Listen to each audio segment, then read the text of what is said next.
In the scorching summer of 2004, under a sun that mercilessly beat down on the historic bedrock of the Lower East Side, a crew from the NYC Department of Environmental Protection was tackling what seemed like a completely routine job, repairing a broken water main in one of the Big Apple's oldest districts. It was typical grunt work, sweaty laborers digging under the relentless New York summer sun, rusted pipes needing replacement, debris piled high, dust motes dancing in the hot air. Nothing that would catch anyone's eye, nothing to suggest they were about to unearth a discovery that would rewrite history. But New York isn't just any city on Earth, and what was about to happen that day would forever change our understanding of one of the most sacred and mysterious places mentioned in the ancient texts. As the workers excavated the dry, compacted earth, their metal shovels struck something unexpected, something solid, something that shouldn't be there, buried beneath feet of soil accumulated over millennia of human history. Cut stone, ancient steps carved with a mathematical precision that could only mean one thing. They'd found something of incalculable historical importance. Dr. Eli Stone, an archaeologist working on nearby excavations within a historical preservation site, heard the characteristic sound of metal against ancient rock. He immediately dropped what he was doing and sprinted towards the discovery site, his heart pounding with anticipation. What he and his colleague, Dr. Ronnie Richter, from Columbia University's Archaeology Department, uncovered that hot summer day would shake the very foundations of urban archaeology and force a rewrite of entire chapters in the books of religious history. The true Siloam spring had been found after 2,000 years of oblivion. Monumental steps of white limestone that hadn't seen the light of day in almost 2 millennia emerged majestically from the mud, debris, and layers of sediment accumulated during 20 centuries of silence. But here's where the story gets truly unsettling, where something begins to reveal itself that will shake everything you thought you knew. Because for over 1,600 years, millions upon millions of devout Christian pilgrims had been visiting the completely wrong spot. A spring constructed by an early Christian denomination in the 5th century, over 400 years after the death and resurrection of Christ, fervently believing with all their hearts that it was the exact site where Jesus of Nazareth performed one of his most powerful and symbolic miracles, the healing of the man born blind, as recounted in chapter 9 of the Gospel of John. Popes had made pilgrimages there for centuries, praying with devotion before those stones. Saints who would later be canonized had shed tears of spiritual emotion. Millions of faithful from every nation on earth had reverently touched those stones, seeking a mystical connection with the Messiah, all of them at the incorrect site for 16 full centuries. The true Siloam spring had been buried all that time, barely 70 yards away, hidden under almost 10 feet of mud, sediment, and debris accumulated since the great imperial conquest of this ancient settlement in 70 AD. But that wasn't even the most shocking revelation of all. What the archaeologists found under those layers of earth directly questioned the official chronology established by religious institutions for centuries. They found ancient bronze coins from the exact era of Pontius Pilate, the imperial governor who condemned Jesus to death on the cross. They found monumental steps whose architecture perfectly matched the period of Christ's earthly ministry. And they found clear, irrefutable evidence that this sacred place had been deliberately buried, abandoned, and forgotten after the brutal imperial destruction. Why had no one looked here before for 1,600 years? Why had the institutional church accepted a false site as authentic for so many centuries without ever questioning it? And what revealing secrets did the true Siloam spring hold? Secrets that had remained buried underground for 2 full millennia. What I'm about to reveal to you today in this video won't be found in your local church's Sunday sermons. You won't read it in the official catechisms approved by ecclesiastical hierarchies. And you definitely won't hear it from the lips of those who have built multi-million-dollar religious structures on incomplete truths, convenient narratives, and complicit silences. Prepare yourself spiritually, because what comes next is going to shake the deepest foundations of everything you thought you knew about this sacred place and its connection to the earthly ministry of Jesus Christ. To fully grasp the importance of what was discovered in that fateful summer of 2004, we need to take a journey back in time, 1,600 years back, to the very heart of the Christianized ancient empire. We are in the 5th century AD. The ancient empire, now officially Christian since the time of Emperor Theron, holds sway over these sacred lands with a firm hand. This ancient settlement has transformed into the most coveted pilgrimage destination for devout faithful from all over the known world, from the coasts of Hispania in the west to the borders of Persia in the east. In this extraordinary historical context appears a woman whose name would resonate through the centuries, Empress Eleanor Dubois, consort of the powerful Emperor Theron II. Eleanor was no ordinary empress. She was a woman of deep Christian faith, learned in classical Greek philosophy, and a talented poet renowned in imperial courts. After separating from her husband due to palace intrigues and accusations of infidelity, which she always denied, she dedicated the last and most significant years of her life to a mission she considered sacred and ordained by God Himself: the construction of monumental churches and pilgrimage sites in these sacred lands. One of her most ambitious and personal projects was to build a magnificent church and a commemorative spring at the place where, she sincerely believed, Jesus of Nazareth had miraculously healed the man born blind, as detailed in chapter 9 of the Gospel of John. The fundamental problem is that Empress Eleanor was completely mistaken about the location, and no one corrected her. No one dared to question the powerful empress. According to archaeological records meticulously analyzed by contemporary specialists like Dr. Nashon Santon of Columbia University's Archaeology Department, the early Christian spring was built at the end of the Hezekiah conduit, assuming logically but erroneously that this was the biblical site mentioned in the ancient texts. But the true Siloam spring from the Second Temple period, the spring that Jesus would have known, and where He sent the blind man to wash to receive his miraculous healing, was buried under layers of sediment barely 70 yards from where Eleanor built her monument, and no one questioned this monumental error for 16 consecutive centuries. Generation after generation of devout pilgrims arrived in this ancient settlement from the farthest reaches of Europe, from the frozen steppes of Russia, from the sunny coasts of Africa, from the snowy mountains of Armenia. They traveled for months, some for years. They risked their lives crossing hostile territories infested with bandits and diseases. They spent entire fortunes on the journey, selling everything they owned for the privilege of treading these sacred lands. And when they finally arrived in the ancient city after so many sacrifices, they knelt before the wrong spring. They prayed with indescribable fervor before stones that had nothing to do with Jesus. They cried tears of genuine devotion in the incorrect place. They believed with all their hearts they were treading the same sacred ground the Messiah had walked. Popes made pilgrimages there and celebrated solemn masses. Cardinals imparted apostolic blessings. Bishops preached passionate sermons. Saints who would later be canonized meditated for hours in that place, believing they received direct divine illumination. The uncomfortable question is inevitable. Why did the institutional church, with all its resources, with all its scholars, with all its historical archives accumulated over centuries, never investigate the authenticity of the site more thoroughly? The ancient texts of Josiah Flint, the renowned chronicler of the 1st century, who was an eyewitness to the destruction of this ancient settlement and knew the city like the back of his hand, described the Siloam spring as a monumental, impressive structure capable of holding thousands of people simultaneously. The small early Christian spring built by Empress Eleanor simply did not match those detailed descriptions. It was too small, too modest, too inadequate for the massive crowds described by Flint. But no one wanted to investigate further. No one wanted to question the tradition established by an empress. No one wanted to risk their position by challenging the official consensus. Why would discovering the truth have been so threatening? What revelations did the true Siloam spring hold that it was preferable to keep buried under layers of mud and institutional oblivion?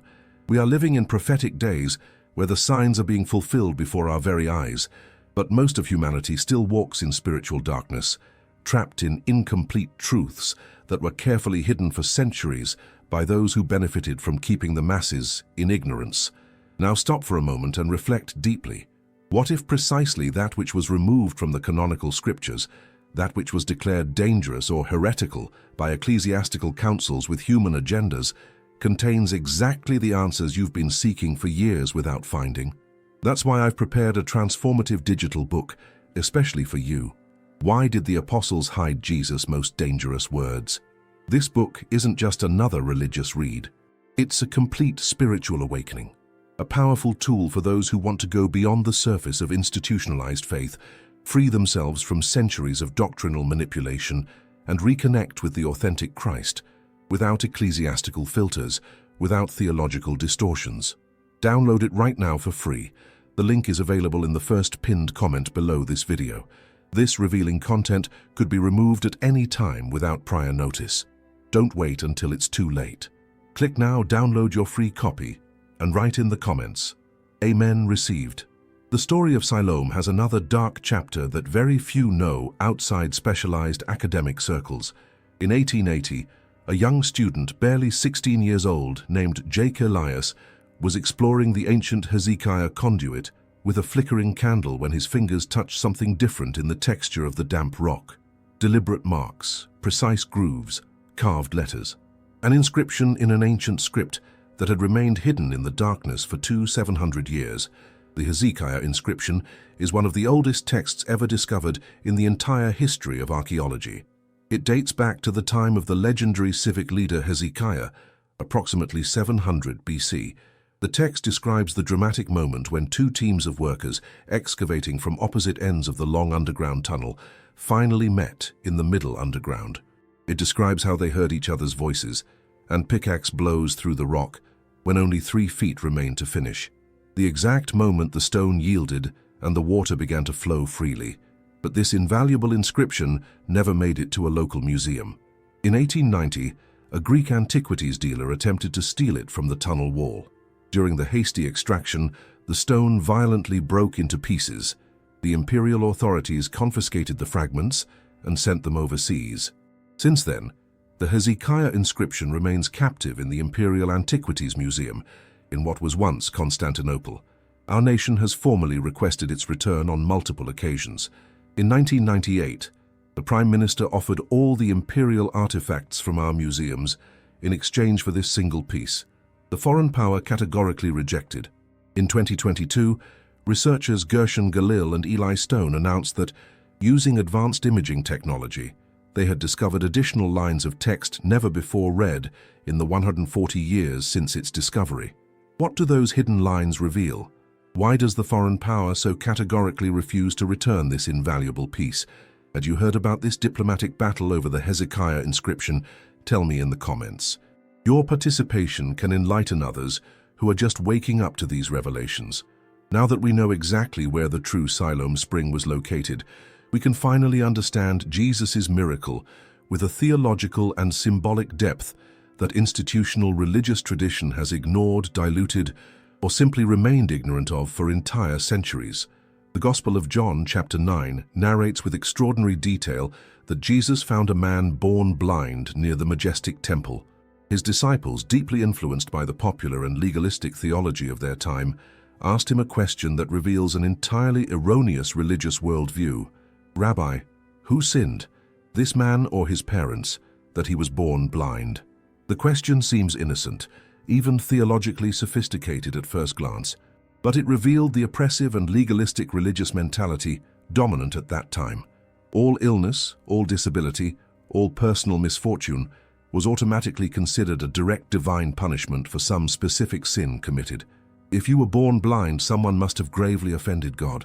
It was your fault for sins in the womb, or it was your parents' fault for previous transgressions. There was no other possible explanation within that closed and oppressive theological system. Jesus completely and frontally rejected that oppressive theology with a single devastating sentence. "Neither he nor his parents sinned," he replied, with unwavering divine authority. This happened so that the works of God might be displayed in him. With those revolutionary words, Jesus destroyed centuries of theology based on merit and punishment. He freed that man from the religious stigma that had crushed him his entire miserable life. And he set the stage for a revelation that would shake the foundations of the established religious system. Then he did something extraordinary, something that would have scandalized and horrified any respectable religious observer of his time. He spat on the dusty ground, made mud by mixing his saliva with the earth, smeared the man's blind eyes with that seemingly impure and contaminating mixture, and commanded him with a voice of divine authority, "Go wash in the Siloam spring." The evangelist John, writing under the inspiration of the Holy Spirit, immediately adds a crucial detail that most modern preachers completely overlook in their Sunday sermons. Siloam means sent one. Stop for a moment and consider this carefully. Why does John, writing under divine inspiration, specifically pause to explain the meaning of the spring's name? Why does he interrupt the narrative to give us this seemingly minor etymological note? Because it wasn't a minor local color detail. It was the pulsating heart of the complete theological message. The ancient name Shiloaj comes from the verb shalaj, which means to send, to dispatch, to command with authority. The spring was named that because its waters were literally sent from the Gihon spring through the underground Hezekiah conduit to the city. But there was an infinitely deeper and more explosive spiritual symbolism that the early readers of the Gospel would have instantly grasped, a symbolism that completely escapes us, modern readers far removed from that cultural and theological context. In the book of Genesis, chapter 49, verse 10, the patriarch Jacob on his deathbed prophesies about the future of the 12 tribes. When he reaches the tribe of Judah, he utters these mysterious words charged with messianic expectation. The scepter will not depart from Judah, nor the ruler's staff from between his feet, until Shiloh comes, and to him will be the obedience of the nations. Later, ancient spiritual teachers interpreted Shiloh as one of the most sacred titles of the promised Messiah. The Redeemer would be the sent one of God, the one who would come with full divine authority to restore all things. Jesus did not choose the Siloam spring at random for this miracle. By sending the blind man to wash in the sent one, he was making an explosive theological declaration before the entire settlement during a religious festival. He was Shiloh. He was the sent one of the Father. He was the living fulfillment of the messianic prophecies that these lands had awaited for centuries of spiritual darkness. The blind man not only regained physical sight by obeying Jesus' command. By immersing himself and washing in the sent one, he simultaneously received complete and transformative spiritual illumination. Observe the fascinating progression of his testimony when the Pharisees questioned him with increasing hostility. First, he said Jesus was simply a man. Then, under intense pressure, he confessed that he was a prophet. Afterwards, openly defying the religious authorities, he declared that he was a man from God. And finally, when Jesus revealed himself personally to him, he worshipped him, recognizing him as Lord. From blind to seeing, from ignorant to enlightened, from religiously excluded to worshipper of the Messiah. The Pharisees, ironically, followed the exact opposite path. They who publicly boasted of perfect spiritual vision, superior knowledge of the ancient texts, and unquestionable religious authority, ended up spiritually blinder than the blind beggar they despised with so much disdain. Jesus masterfully summarizes the entire lesson at the end of the chapter, with words that should make every religious leader of any era tremble. For judgment, I have come into this world, so that the blind will see, and those who see will become blind. Modern archaeology has irrefutably confirmed that this event recounted by John occurred in a real, historically verifiable, physically excavable place. The coins found date exactly to the time of Pontius Pilate. The monumental steps are architecturally consistent with the Second Temple period. The story is not a pious myth invented later. The place is real, and the spiritual message is infinitely more powerful and transformative than anything you've ever been taught in any conventional Sunday sermon. You no longer have to carry the burden alone. One of history's great cold cases. Uncover forgotten and censored truths with the free digital book, Why the Apostles Hid Jesus' Most Dangerous Words. The download link is in the first pinned comment. Click now. Here's a fundamental aspect of the Pool of Siloam that Western Christian tradition has mostly overlooked for centuries, but for first-century Jews, it was central, essential, impossible to miss in any religious context. The Pool of Siloam operated as a massive mikveh, a gigantic ritual purification bath of monumental proportions. So what does that mean, and why is it so crucial for truly understanding Jesus' ministry?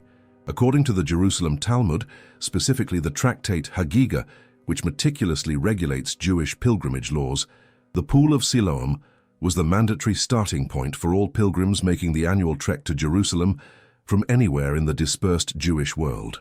No devout Jew could ascend the Temple Mount and stand in God's sacred presence without first fully immersing themselves in Siloam's purifying waters.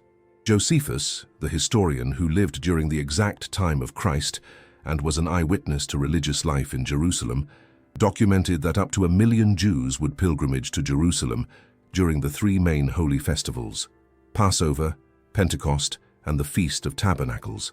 Picture that scene for a moment. Let your senses fill with it. Hundreds of thousands of people, all ages, all walks of life, streaming in from the furthest reaches of the known world, from Babylon, from Egypt, from Rome, from Jewish communities scattered across the Mediterranean, orderly descending the monumental pool's wide steps. The splash of water as they fully immersed, ancient Hebrew prayers murmured, psalms chanted, rising into the blue Judean sky. The midday sun glinting off the clear waters constantly flowing from the sacred spring. And then, ritually purified according to the law of Moses, emerging from the waters renewed, beginning the sacred ascent up the pilgrim's road to the majestic temple, singing the Psalms of Ascent, Psalms 120 to 134, as they climbed toward God's presence. The pool of Siloam was immense, monumental, specifically designed to handle these massive crowds. According to archaeological excavations, it was roughly the size of 2 modern Olympic-sized pools combined. Archaeologists have unearthed monumental limestone steps on 3 of its 4 sides, an ingenious architectural design that allowed huge throngs to enter and exit simultaneously without creating bottlenecks or dangerous congestion. And here's the most critical theological detail, one that should make us seriously ponder. Siloam's waters were considered Mayim Chayim, living waters, because they flowed naturally and constantly from the Gihon spring. In Jewish law, meticulously codified in the Mishnah and directly derived from the Torah, only living waters could be used for complete and definitive ritual purification. Stagnant water, stored water, non-flowing water simply wouldn't cut it for this sacred purpose. Now let that sink in. When Jesus stood in the temple during the Feast of Tabernacles, at the exact climax of the ceremony, when priests had just solemnly poured water drawn from the pool of Siloam onto the altar, he declared with a powerful voice that echoed throughout the sacred precinct, "If anyone is thirsty, let him come to me and drink. Whoever believes in me, as the scripture has said, streams of living water will flow from within him." He was standing literally in the same spot, at the same moment, before the very people who had just witnessed the Siloam water ceremony. It was an act of devastating theological symbolism that the religious leaders present understood perfectly. That's why they wanted to arrest him on the spot. That's why they were outraged. That's why they declared him a blasphemer worthy of death. Jesus wasn't just publicly claiming to be the Messiah promised for centuries of waiting. He was declaring himself the ultimate, superior, eternal, and infinite source of purification, one that would completely and forever replace all temporary and imperfect temple rituals. The pool of Siloam, where water temporarily purified the body externally, prophetically pointed to him, who would permanently and definitively purify the soul internally. This historical and theological context completely transforms our understanding of the miracle of the blind man. Jesus didn't just pick some random spot to perform this extraordinary healing. He deliberately chose the exact place where all Israel sought ritual purification and demonstrated with irrefutable divine power that true cleansing, true sight, true life comes only from the Sent One, not from external rituals or human religious institutions. So why has this crucial historical and theological context been almost completely lost in traditional Christian teaching? Maybe because truly grasping Siloam forces us to uncomfortably question whether our own contemporary religious rituals are truly drawing us closer to Christ, or subtly distracting us from Him. If these revelations are hitting home, I invite you to join our exclusive members club. You'll find a select community of truth seekers who aren't satisfied with incomplete truths or superficial religiosity. As a member, you'll get access to exclusive content, deep dives into ancient texts, and a community of genuine spiritual support. Become a member by clicking the Join button below this video. In August 2025, archaeologists from the Israel Antiquities Authority published a discovery in the prestigious scientific journal PNAS that forced a rewrite of biblical history books. During the full excavations of the Pool of Siloam, which began in 2023, they unearthed something that had gone unnoticed for over a century of intensive archaeological research in the area: a colossal dam of truly monumental proportions. Its dimensions are mind-blowing and tough to grasp without seeing them firsthand. Approximately 40 feet high, equivalent to a full 4-story residential building, over 26 feet wide, solid, and an excavated length of 69 feet that continues beyond the current excavation limits, suggesting the full structure was even more massive. It's the largest dam ever discovered in all of Israel and the oldest found in ancient Jerusalem. But the real kicker came from rigorous scientific dating. Scientists from the prestigious Weizmann Institute of Science used high-precision radiocarbon analysis, the most reliable technique currently available for dating ancient organic materials. The results were revolutionary, challenging everything academics had assumed for generations. The dam wasn't built by King Hezekiah in the 8th century BC as traditionally believed. It was constructed around 800 BC during the reign of Joash or Amaziah of Judah. This means the Pool of Siloam is at least a century older than even the most respected scholars had assumed for entire generations of research. According to researchers, the dam may have been built as a brilliant engineering response to ancient climate change. The Homeric solar minimum, which began around 800 BC, caused less regular precipitation but periodic, unpredictable torrential rains. The dam allowed them to capture and store water from violent downpours for the long dry spells that inevitably followed. This discovery has profound implications for our understanding of biblical history. It shows that Jerusalem began to expand and increase in regional power and influence much earlier than scholars had thought. The ancient kings of Judah possessed extraordinarily sophisticated hydraulic engineering, comparable to the great contemporary civilizations of Mesopotamia and Egypt, which were traditionally considered technologically far superior. And even more important for believers, it confirms that the Siloam water system was developed and perfected for centuries before Jesus ever walked those steps and sent the blind man to wash in its purifying waters. God was prepping that spot for 800 years before the miracle. Nothing in the divine plan is happenstance or accident. Every stone laid, every step carved, every drop of water flowing from the Gihon to Siloam was part of a sovereign design that would culminate at the exact moment predetermined from eternity, when the Messiah would say, "Go, wash in the sent one." Want to dig deeper into the hidden mysteries of the Scriptures? Download the free ebook now, Why the Apostles Hid Jesus' Most Dangerous Words. Link in the first pinned comment. To understand why the true Pool of Siloam remained hidden for almost 2 full millennia, we have to travel to the darkest, most traumatic year in all of Jerusalem's history, 70 AD. Rome had enough of the constant Jewish rebellions threatening the stability of the empire's entire eastern region. General Titus, son of Emperor Vespasian, arrived with 4 full Roman legions, approximately 60 highly trained professional soldiers, to definitively crush Jewish resistance once and for all. What followed was one of the most complete and brutal destructions in ancient history. The majestic temple, pride of the Jewish people and center of Yahweh worship for centuries, was razed to the ground. The entire city was systematically torched. Hundreds of thousands of Jews were massacred in the streets, crucified on the surrounding hills, or sold into slavery in markets across the empire. The Pool of Siloam didn't escape the destruction. Archaeologists found poignant evidence from those last desperate days. Coins minted during the Jewish revolt, dated to the 4th year of the Great Revolt, discovered in the pavement near the pool. They likely slipped from the pockets of refugees fleeing the relentless Roman advance. Those were the last coins to drop there before the silence of death fell over Siloam. Imagine the scene.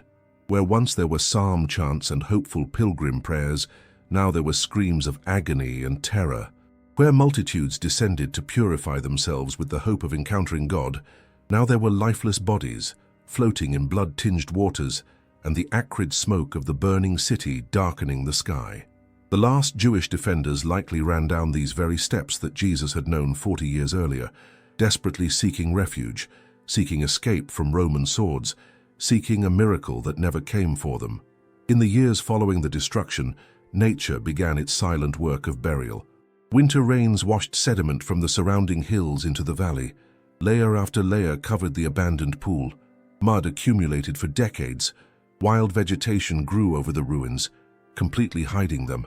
In less than a century, The pool of Siloam had completely vanished under nearly 13 feet of compacted sediment. The memory of the true site was lost with that generation that perished in the destruction. 300 years later, when the first Christian pilgrims from the Byzantine Empire began searching for the sacred places mentioned in the Gospels, no one alive remembered the correct location of the pool where Jesus had healed the blind man. When Empress Eudocia came to build her commemorative monument with the best devout intentions, she was off by a mere 230 feet. And that 230-foot error defined Christian tradition for the next 600 years. Entire generations of sincere believers were born, lived their whole lives, pilgrimaged to the wrong spot believing they were at the miracle site, and died never knowing that the true pool where Jesus performed the healing was buried just a few steps away beneath their very feet. It wasn't until 2004, when a municipal sewer pipe burst at the exact moment and in the exact spot predetermined by Providence, that the truth, buried for 2 full millennia, finally came to light. Coincidence, or divine providence setting the stage for a spiritual awakening in these last days? Where are you tuning in from? What city or state? It deeply excites me to know these truths are reaching thirsty souls everywhere. Drop your location in the comments. Let's build a global network of truth seekers. Siloam didn't exist in architectural isolation. It was the starting point of something even more extraordinary, being unearthed right now by teams of archaeologists working under the Jerusalem sun. Archaeologists are digging up the Pilgrims Road, an ancient monumental street, almost 26 feet wide and 2 feet long, that directly connected the Pool of Siloam with the southern gates of the Temple Mount. It was completed during Pontius Pilate's governorship, precisely during Jesus' earthly ministry. The street is paved with large white limestone slabs, polished by millions of bare feet over the centuries. On both sides were shops where merchants sold goods to pilgrims. Archaeologists have found everyday treasures that slipped from the pockets of those who walked there 2 millennia ago. Bronze coins, pottery shards, small oil lamps, fishing hooks. Archaeologists are literally walking on the exact same stones that Jesus, his disciples, and the blind man who was healed once trod. In the coming months, visitors will be able to walk from the Pool of Siloam to the Western Wall for the first time in almost 2,000 years. Archaeology confirms what faith always knew. Jesus was real, walked in real places, and performed real miracles. Go deeper by downloading the free ebook. Link in the first comment. The excavations of the Pool of Siloam have yielded a true treasure trove of artifacts that transport us directly into Jesus' world. Archaeologists meticulously documented every layer of sediment. They found coins from Pontius Pilate's period, coinciding exactly with Jesus' ministry. In the upper layers, charred debris from the Roman destruction of 70 AD. One of the most fascinating finds, thousands of fish bones, indicating Siloam also functioned as a market. They found everyday pottery shards, small bronze coins, fragments of oil lamps. Every object tells the story of common people who lived, prayed, and awaited redemption in this place 2 millennia ago. Dr. James Charlesworth from Princeton declared, "It is the most important discovery for the New Testament period since the Dead Sea Scrolls. Archaeology has answered the skeptics with irrefutable evidence. The place is real, and the details of John's Gospel are astonishingly accurate." Ever felt like important information about the places Jesus walked was kept from you? Share your experience in the comments. Your testimony could wake up other seekers. In 2022, researchers Gershon Galil and Eli Shukron announced that using advanced imaging technology, they had discovered additional lines of text on the Siloam inscription never before read in 140 years. But there's something strange about this inscription that has puzzled researchers since its discovery. Unlike all other royal inscriptions from the ancient Middle East, the Siloam inscription doesn't mention any king. In the ancient Middle East, the purpose of monumental inscriptions was to glorify the king. Assyrian kings boasted of their conquests. Pharaohs covered temples with their exploits. But the Siloam inscription, which commemorates one of ancient Israel's greatest engineering feats, doesn't once mention King Hezekiah. Why? Why doesn't the king get credit for his greatest achievement? Some speculate part of the text was damaged. Others suggest Hezekiah wanted to give credit to God. The additional lines discovered in 2022 might answer these questions. But as long as the inscription remains in Istanbul with extremely limited access, verifying these findings is practically impossible. What secrets does that nearly 3 millennia-old stone still hold? We can't honestly talk about Siloam without addressing an uncomfortable reality surrounding these excavations. The Pool of Siloam is located in Siloam, a densely populated neighborhood in East Jerusalem, one of the most politically charged neighborhoods on the planet. The excavations have been funded by Elad, an organization that promotes Jewish settlement in the area. This has generated tensions with local Palestinian residents. Critics argue that archaeology is being politically instrumentalized. Supporters insist that science must prevail over political sensitivities. But there's one thing everyone should agree on. The archaeological discoveries are scientifically verifiable. Pilate's coins are real. The 1st century steps are real. The 800 BC dam has been precisely dated with radiocarbon methods. Archaeological evidence has no political or religious affiliation. The evidence simply is what it is. For millions of believers around the world, these discoveries are profoundly spiritually significant, regardless of who funds them. Stones don't lie, and these stones are screaming the truth of what happened here 2,000 years ago. We've come a long way together in this deep dive. From the broken pipe of 2004 to the secrets under how 13 feet eyes of mud. From the 16th century era to the captive inscription in Istanbul. From the 800 BC dam to contemporary political battles. But there's a fundamental question we have to ask ourselves. What does all this mean for our personal faith? First lesson, the Gospels aren't just pious fables. They are historical accounts based on real, verifiable, excavable places. Every shovelful of dirt confirms the accuracy of the scriptures. Second lesson, we need to be careful with the traditions we accept without questioning. For 16 centuries, millions venerated the wrong spot with genuine devotion. Sincere devotion doesn't automatically guarantee the truth. Third lesson, the most crucial one. Siloam reminds us who Jesus truly is. He is the sent one, the one who came from the Father, the one who brings true purification that no religious ritual could ever offer. The blind man in John 9 simply obeyed a clear command, go wash in the sent one. And he didn't just get his physical sight back, he received complete spiritual revelation. So the question for you today is, are you ready to do the same? The physical waters of Siloam no longer flow. The temple's long gone. The sacrifices have stopped. But the sent one is still calling. Come to me and drink. Whoever believes in me, rivers of living water will flow from within them. That's the true eternal revelation of Siloam. And that truth stands no matter how many layers of mud try to bury it. If this video has stirred your heart, take action right now. Hit that subscribe button and ring the notification bell so you don't miss any future revelations. Grab your free ebook, link in the top pinned comment. Share this video with someone who needs to wake up to these truths. Comment, Amen Awakened, if you feel God spoke to you today. Join as a member for access to exclusive revelations. Thanks for watching all the way to the end. You're part of a remnant that isn't settling for incomplete truths. We'll see you in the next video. May the Sent One light your path.